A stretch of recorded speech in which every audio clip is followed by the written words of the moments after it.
Hey guys, this is Steve Bourne here. Welcome to the debut episode of Born to Talk About Sports.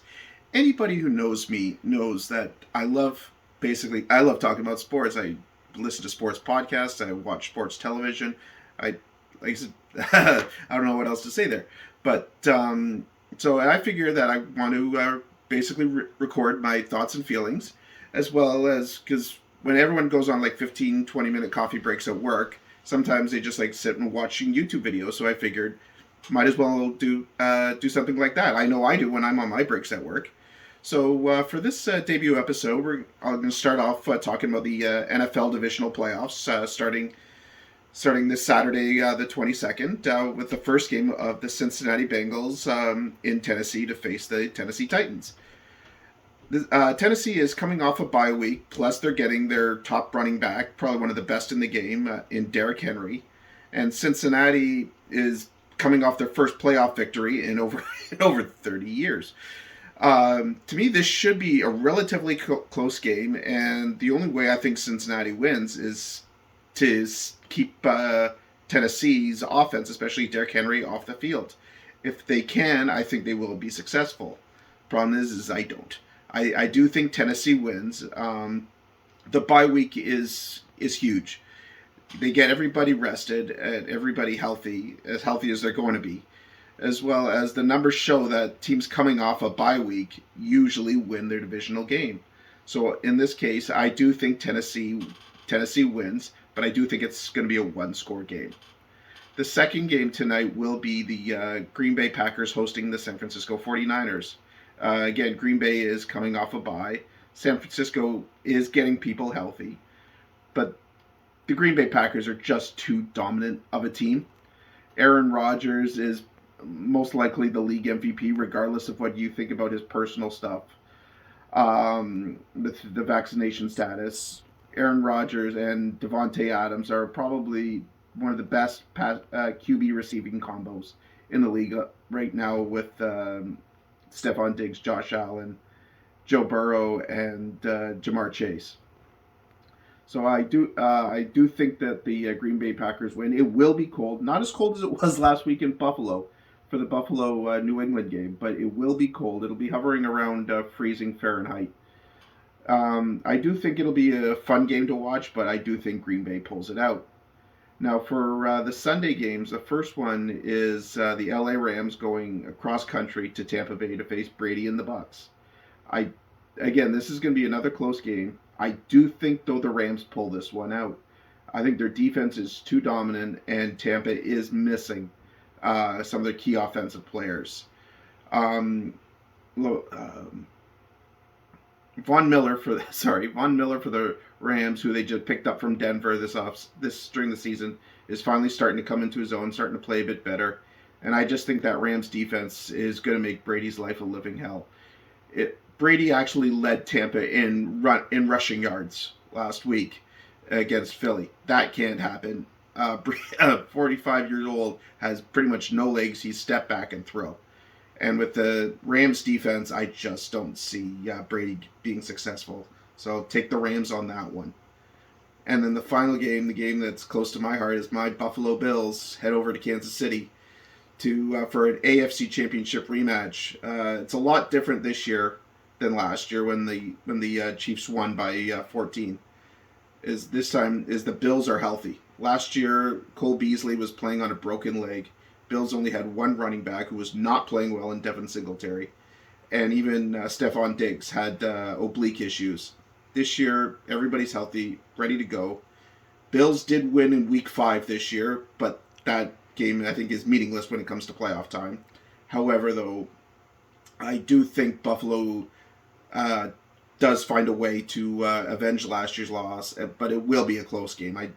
I've got Buffalo winning somewhere around the lines of 24-21, 27-24. But this weekend's playoffs, it's going to be a lot better than last week because the games are going to be closer. I mean, the 6 games last week, only one was relatively close, and that was the Dallas San Francisco game. Also, the Raiders Bengals was a close game too, which came down to the final play. But yeah, no, this weekend should shape up for a fun fun divisional weekend and shape up for the conference championships. I hope everybody enjoys it. Stay safe, and so that's my hot take for the NFL divisional playoffs.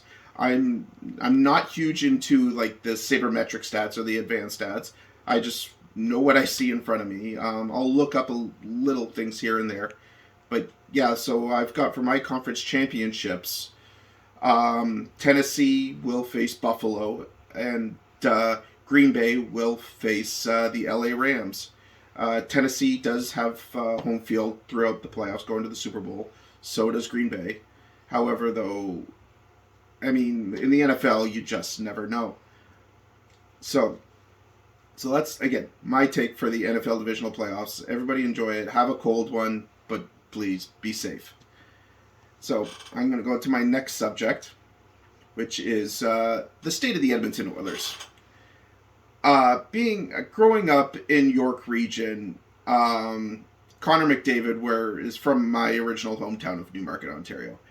I desperately want the Oilers to succeed because, let's face it, living in Alberta in the winter can be brutal. The Oilers have had so many chances, drafted so many high first-round picks, and McDavid and Leon Draisaitl are fun to watch. And the fact that this team is just so bloody awful hurts because you hate seeing good talent wasted. I mean, almost you say with Austin Matthews in Toronto, like talent like that should be going deep runs in the playoffs. Edmonton can't get out of their own damn way. Like I said, with Draisaitl is tied for the league in goal scoring. McDavid's leading the league in points. Yet they've lost something ridiculous of 14 of their last 16 or something like that. Just lost 6-0 at home. And everyone's looking at goaltending and defense. But let's face it, the general manager, Ken Holland, whatever magic he had in Detroit is long gone. The Oilers have had, 2 playoff appearances in the last 2 years, and they combined 1 win. That's not going to cut it. I still wouldn't be surprised if the Edmonton Oilers do miss the playoffs this year, that one of those two, Leon Draisaitl or Connor McDavid, will ask for a trade. And if I had to guess on one of the two, I think it'll be Draisaitl. McDavid is the team captain, and he'll probably take a responsibility to try and turn things around.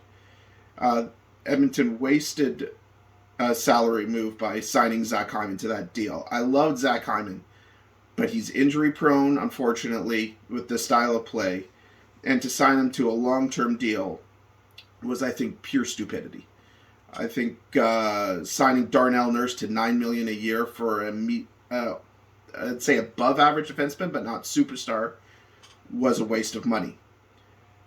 Signing a 39-year-old goaltender who's injury prone to a 2-year extension was a waste of money.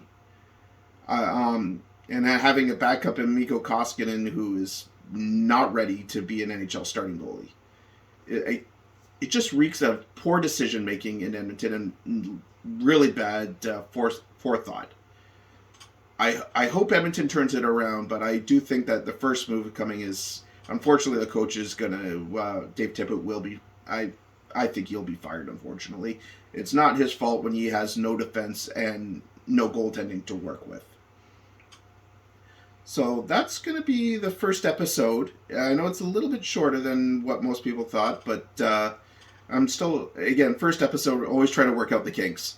So if you like it, let me know. If you don't like it, let me know. But please be constructive. I know the internet's a place for cruelty, but come on, people. We're all just trying to enjoy sports, trying to have a good time, and trying to forget about the evils in the world.